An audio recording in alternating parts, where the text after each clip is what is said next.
must be pure. And the devil will fight your purity. He will. You must establish structures and discipline around your personal life, and you must trust God all the time to help you. Because sometimes it's warfare. Sometimes it's warfare.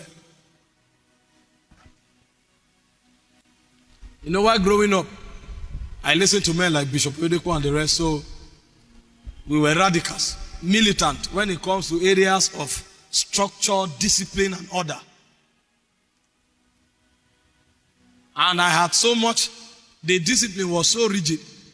In fact, till today, the fellowship where I am in Remnant, sometimes people come and say, why am I always frowning? I'm unconscious. Because we had become so careful. And Apostle himself, when he came out of the mountains of Kanu, he was like the Jeremiah type of prophet. They don't shake ladies. To guard, to keep. And we took that pattern. In fact, I went for evangelism sometime. Then I had a mission to get prostitutes arrested for God. So I stand where they go, follow to go for their club and all of that. We spoke to them. You know, in fact, when I started with my friend here, Owina, I would drive and I would say, okay, go and talk to this lady. And he'll say, I'm not wearing my shoe. I say, wear your shoe now. Go and talk to her. Gospel is not English language, it's power. And those earlier times, he will be afraid. I say, okay, what? I'll go and talk to the person and the person will begin to cry and go back home. So that's how we tested the quality of utterance. What will you tell her in 5 minutes that will make her change her mind? And sometimes you have to cast out devils from them. And I went to one of these ladies I was following up. I just spoke to her. She went home. So I said, okay, I'll check up the next day. I couldn't. 1 week later. Because some of these people, you have to follow them up closely. Because if a demon is gone out of a man, he moves about in dry places, finding where to stay. If he doesn't find any, it will return to where it was cast from. If the place is kept and garnished but empty, it will return with 7 more wicked demons. I didn't know. So I went 2 weeks later. Either a week or 2 later. And when I told the lady I was coming, I didn't know she had spoken with her friends. And I came to the room, I was talking, sat down talking. You know, this is... So let's go somewhere and share the word of the Lord. And she asked for a second. And I was going through scriptures. The next thing I turned, she stood naked. Get behind me, Satan. You know, we were crazy. We were crazy. And something hit the lady. And that's how she began to cry, covered herself quickly and began to apologize. I said, no, if it's women, we have passed the test. If it's women, we have passed the test. Until my heart got tied to a damsel.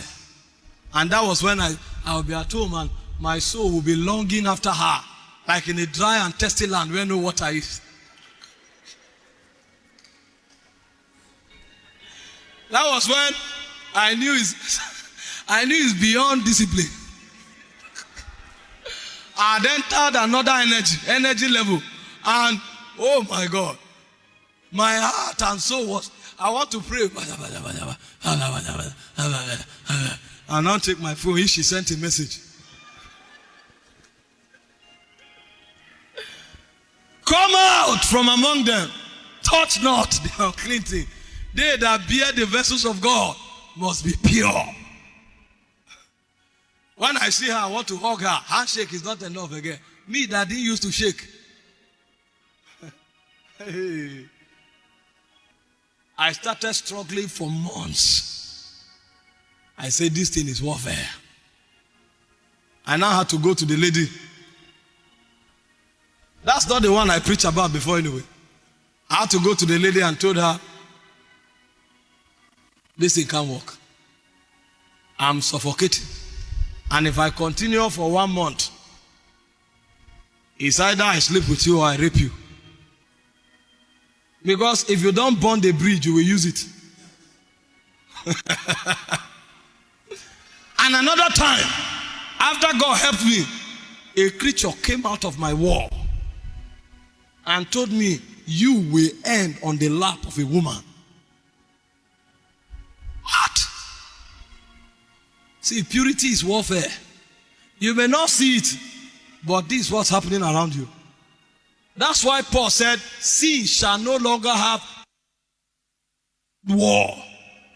A declared war. If you don't declare that war, you will fall.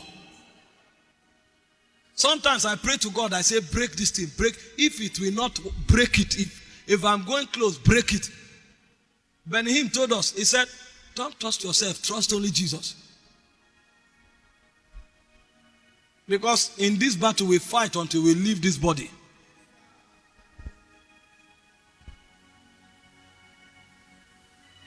So we keep fighting. Sometimes 4 months you are battling, and then you shut down preaching. You are trying to save your own soul. Because in Songs of Solomon chapter 1 verse 6, he said, look not upon me because I'm black. The sun have looked upon me. He said, my mothers, I have kept the vineyard of others, but the one given to me have not kept it. So you fight to preserve your soul. At another time, I was praying and interceding for the land, and a creature came out of the wall. Naked. A female creature in the body and head was a man. A prince of perversion. And he sat on my chest. I tried to move, I couldn't. He sat on my chest. I now tried in my carnal thinking to bite the beam. When I saw that, I was paraplegic. I said, Lord, help me, save me, save me. And light struck and the beam dematerialized. And even though the beam dematerialized, for 2 weeks, every lady I saw, I wanted to hug her. It looks as if I should start hugging and molesting every lady. I say, what is this? Lord help me, Lord help me, Lord help me. When it didn't work, I went to Apostle. I say, I'm dying, I'm dying. You know, when you say that, they know there is something. Because the path you travel, many others have traveled before. So he now carried me outside, and we went and sat on a well in front of his house, waiting happen.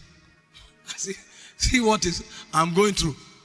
I want to cleave to every lady I see. He laughed. What did you see? I told him what happened. He held my hand.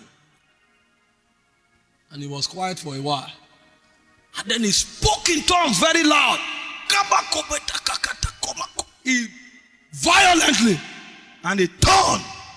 Be free. You know, you have to subscribe to higher mantles. And that was how I was delivered. I now discovered that the battle of purity is warfare. Discipline